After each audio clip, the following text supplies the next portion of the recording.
Não estou aqui para julgar Doug Wilson, um pastor na cidade de Moscow, Idaho. Nem sequer vou fazer um comentário sobre as várias posições que ele tem defendido nos seus livros e nos seus podcasts. Provavelmente, nunca tenha ouvido falar dele. Até alguns dias atrás, eu nunca tinha ouvido falar dele. Acontece que ele tem escrito muitos livros, mas onde vivemos é raro eu entrar numa livraria e é mais raro ainda entrar numa livraria cristã. Mas não foram os livros de Doug Wilson, mas a sua longa entrevista no CNN que o projetou para um público muito mais vasto. Bem, para mais uma pessoa, pelo menos, a mim. E isso foi por meio de um pequeno artigo na revista Church Leaders. Não sou eu, um público muito mais vasto. A entrevista à CNN foi desencadeada pela ligação de Wilson com Washington, D.C. e uma igreja lá que tem opiniões semelhantes às suas. O fato de o secretário de Defesa, Pete Hegseth, ter se juntado a essa igreja foi ainda mais um fato que impulsionou Wilson e suas ideias para o centro das atenções nacionais. Se você não está familiarizado com este homem e seus livros, basta digitar seu nome no Google e você encontrará links para os muitos livros que ele escreveu e para artigos e vídeos de outros que se opõem aos seus pontos de vista. As controvérsias giram em torno de suas opiniões sobre temas como masculinidade, o papel da mulher no lar e na sociedade, escravidão, imigração. Vou passar por cima dessas questões, que você pode pesquisar para si mesmo, se quiser. Vou me concentrar em uma posição bíblica em relação ao seu rótulo de nacionalista cristão, e mais especificamente no que ele acredita sobre a segunda vinda de Cristo. Não há nada na Bíblia que aborde o assunto nacionalismo cristão diretamente, mas parece-me que o nacionalismo cristão de Doug Wilson é um produto da sua maneira de ver o fim dos tempos. E vou citar passagens que, para mim, contradizem claramente sua posição. Tenha paciência comigo, vou tentar explicar de uma maneira simples. Agora, na minha cabeça, acabo de ouvir a minha esposa dizer boa sorte com isso. Basicamente, vejo o pós-milenismo como o erro fundamental do ensinamento de Doug Wilson. Agora parece-me ouvir uma voz feminina na minha cabeça dizendo: eu já sabia que você não iria conseguir ser simples. Você pulou diretamente para o lado mais fundo da piscina. Bem, vamos lá. É simples, na verdade. Milenismo é a crença baseada em Apocalipse 20, versículos 1 a 7, que diz que quando Jesus vier, ele reinará por 1000 anos, juntamente com seus fiéis seguidores ressuscitados. Versículos 4 e 6. E Satanás ficará preso por esses 1000 anos, versículo 2, antes de ser solto e entrar na batalha final contra Cristo, versículos 7 e 8. Então, vem o dia do juízo final e o reino eterno será estabelecido. Os pré-milenaristas acreditam que Jesus virá antes desse período de 1000 anos, o milênio. Ele ressuscitará seus seguidores dos mortos e eles reinarão com ele por 1000 anos. Esse grupo é ainda dividido em defensores do arrebatamento pré-tribulação, no meio da tribulação e pós-tribulação. Ou seja, discordam entre si sobre quando o Senhor virá em relação à grande tribulação profetizada antes do milênio. Mas todos eles são pré-milenaristas. Há pós-milenaristas. que acreditam que Jesus virá no final dos 1000 anos, depois da sua igreja ter preparado o mundo para o seu retorno. Assim, ele tomará posse do reino final eterno. A igreja tem 1000 anos para facilitar a volta do Senhor. Essa é a posição de Doug Wilson. E depois há os amilenaristas, que não acreditam que haverá um período milenar, literal, de 1000 anos. Eu acho que eles têm que espiritualizar muito da Bíblia, que nem sei o que eles acreditam sobre a volta de Jesus ou se eles acreditam que ele vai voltar. Não sei. Confesso que não estudei os detalhes da sua doutrina, mas tenho a impressão de que eles se concentram em servir a Deus hoje e não se preocupam com profecias da volta do Senhor no futuro. Eles diriam, isso depende de Deus, e então vamos viver hoje de uma maneira que o agrade. Há um elemento de sabedoria nisso, eu devo dizer. O primeiro problema que vejo com a posição pós-milenarista de Doug Wilson é que ele acredita em um milênio literal durante o qual as nações serão discipuladas. Um tempo de expansão do reino que culminará na volta de Jesus. Ora, como sabemos quando começa esse milênio? Já começou? Evidentemente não começou com os apóstolos, talvez com a Reforma, ou com a fundação da América, ou com a igreja de Wilson em Moscow, Idaho, ou com a ascensão ao poder da atual administração republicana aqui nos Estados Unidos. Se soubermos quando começa o milênio, podemos agendar a vinda de Jesus 1000 anos depois. Mais década, menos década. Ele crê que o Evangelho será vitorioso no mundo e as nações serão discipuladas antes da vinda de Jesus.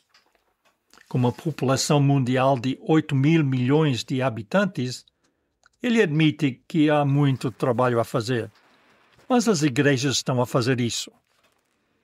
Ele acredita que o mundo acabará se convertendo ao cristianismo, formando uma teocracia cristã que facilitará a segunda vinda. O primeiro passo, claro, é transformar a América em uma teocracia cristã, que ele, sua igreja e outros como eles estão trabalhando para alcançar. A certa altura da entrevista, ele admitiu que provavelmente levaria mais 250 anos para transformar os Estados Unidos em uma nação cristã. Mas a visão de Doug Wilson de conquistar o mundo para Cristo nos tempos modernos remonta pelo menos aos anos 1700.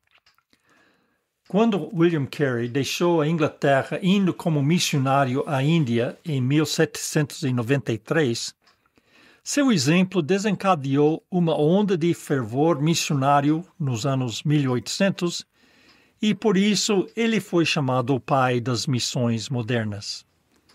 As sociedades missionárias foram formadas à medida em que a China, a África e a América do Sul atraíam um influxo de missionários. Esse período reflete-se em hinos ainda que encontramos nos hinários das igrejas.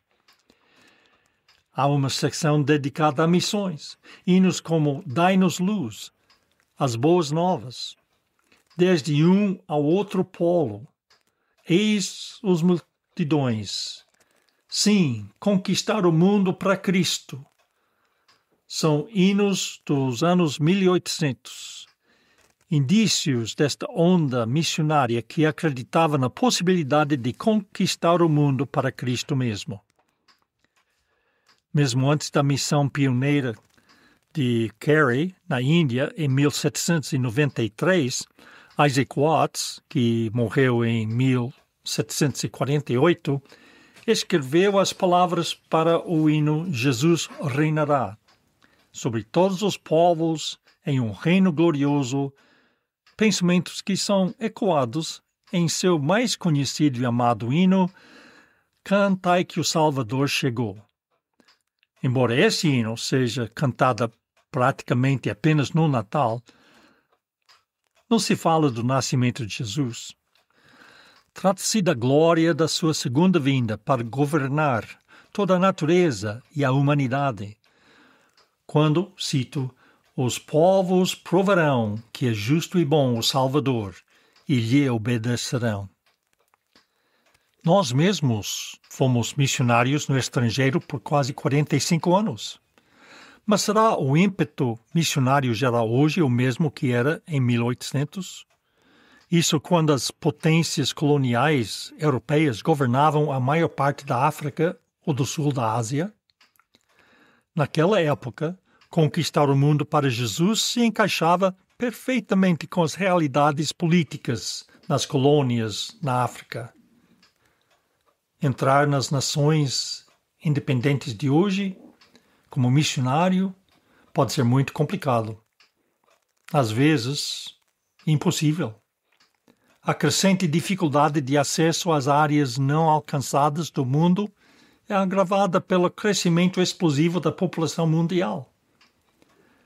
A visão missionária dos anos 1800, pelo qual a Igreja instituiria o reino de amor e da paz, sofreu um golpe mortal com a guerra para acabar com todas as guerras, em 1914. Longe de acabar com todas as guerras, a Grande Guerra deu lugar a uma guerra ainda maior, em 1938. E embora a Segunda Guerra Mundial possa ter finalmente terminado, as guerras não terminaram. Se Doug Wilson acha que pode levar 250 anos para transformar a América em uma nação cristã, quanto tempo ele acha que levará para transformar as nações do mundo em teocracias cristãs para facilitar a vinda do reino eterno de Cristo? Eu penso que nem um milênio seria suficiente. Mas o que a Bíblia diz é mais importante do que eu penso. Em Mateus 24, Jesus falou longamente sobre sua vinda e os sinais do fim deste mundo, desta idade. Em resposta às perguntas de seus discípulos, no versículo 11, ele falou que haverá muita espiritualidade. Haverá muitos profetas nos últimos dias, mas eles serão falsos profetas. Eis como ele descreve as condições do mundo no final. Então sereis entregues à tortura e vos matarão. Sereis odiados de todas as nações por causa do meu nome. Nesse tempo muitos hão de se escandalizar e trair-se uns aos outros. Mutuamente se odiarão, e igualmente hão de surgir muitos falsos profetas, e enganarão a muitos. Baseando-me nestes breves versículos, eu diria que o discipulado das nações projetado não conseguiu produzir amor e paz. De fato, no versículo 12, Jesus diz que, por se multiplicar a iniquidade, o amor de muitos esfriará. É essa a teocracia cristã mundial que a Igreja está encarregada de implementar para que Jesus possa ver? Mas talvez essa visão resulte de um mal entendido das palavras de Jesus no versículo 14. E este evangelho do reino será pregado no mundo inteiro, em testemunho a todas as nações, e então virá o fim. Este é o único versículo em que eu posso pensar que encorajaria alguém a pensar que haverá um mundo que se volta para Jesus. Mas vejamos esta afirmação com mais detalhe. Em todo o mundo. A palavra aqui significa a porção habitada da terra.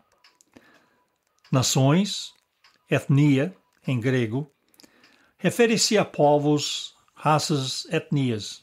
Geralmente hoje pensamos em nações como países, por exemplo, nas Nações Unidas. Entidades geopolíticas com fronteiras que muitas vezes podem mudar.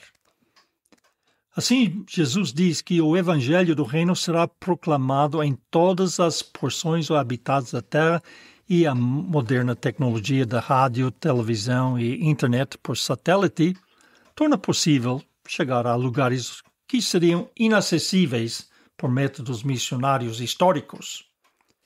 Com a migração, hoje facilitada pelos meios modernos de viagem, o Evangelho está sendo proclamado a quase todas as nações, etnias. As nações chegam onde estamos, sem termos de ir para outros países. Na Ilha da Madeira, realizamos os cultos dominicais em inglês, português e russo e ministramos a cidadãos de quase 20 países durante os nossos 40 anos lá. Na grande comissão, em Mateus 28, versículo 18 e os seguintes, Jesus disse aos seus discípulos: Fazei discípulos de todas as nações, batizando-as e ensinando-as a obedecer a tudo que eu lhes ensinei. Eu gosto da versão em inglês que diz: portanto, indo, discipulai pessoas em todas as nações, batizando-as, as pessoas. Nações significa etnias, não países. Os discípulos são pessoas individuais. Batizamos indivíduos, não cidades e países. Pensei na frase francesa tout le monde, que significa literalmente todo o mundo, mas simplesmente significa todos os indivíduos. Sugiro que uma melhor tradução das palavras de Jesus seria: Fazei discípulos em todos os povos por onde quer que vades. Jesus disse: Esta boa nova do reino será anunciada em todo o mundo como testemunho para todos os povos, antes que chegue o fim. Ele não disse: todas as nações serão discipuladas e todos os povos aceitarão o evangelho do reino. Somos chamados a anunciar o evangelho do reino a todas as nações. Não somos mandados converter todas as nações de todas as suas falsas religiões. A visão pós-milenária de Doug Wilson não se encaixa na minha compreensão destes versículos. Leio Mateus 24, 22, que diz: Se aqueles dias não fossem abreviados, ninguém se salvaria. Mas por causa dos escolhidos serão abreviados aqueles dias. Versículo 29, em seguinte, diz: Logo depois da tribulação daqueles dias, aparecerá no céu o sinal do Filho do Homem, e todas as tribos da terra se lamentarão. E verão vir o Filho do Homem sobre as nuvens do céu, com poder e grande glória. Versículos 37 e 39. Pois, como foi nos dias de Noé, assim será também a vinda do Filho do Homem. Porquanto, assim como nos dias anteriores ao dilúvio, comiam, bebiam, casavam, davam-se em casamento, até o dia em que Noé entrou na arca, e não perceberam até que veio o dilúvio e os levou a todos. Assim será também a vinda do Filho do Homem. Nos livros de Doug Wilson e seus vídeos no YouTube, você encontrará muitas outras coisas com as quais você pode concordar ou não concordar. Aquelas que geram muita controvérsia. Eu também tenho minhas próprias posições sobre esses tópicos, mas me limito aqui à sua defesa do nacionalismo cristão americano, que se baseia em uma posição doutrinária falha. Sou flexível em muitos pontos da profecia. O texto da Bíblia é a única palavra infalível sobre a profecia e é a mesma para todos nós. Mas nenhum de nós tem a interpretação infalível de detalhes sobre a segunda vinda. Embora eu mantenha firmemente meus pontos de vista, sou leniente para com as diferentes opiniões dos outros em muitas passagens proféticas. Sou flexível, mas só posso me curvar doutrinariamente até um certo ponto. O pós-milenismo é uma ponte longe demais. Os textos da minha Bíblia nos esticam até lá.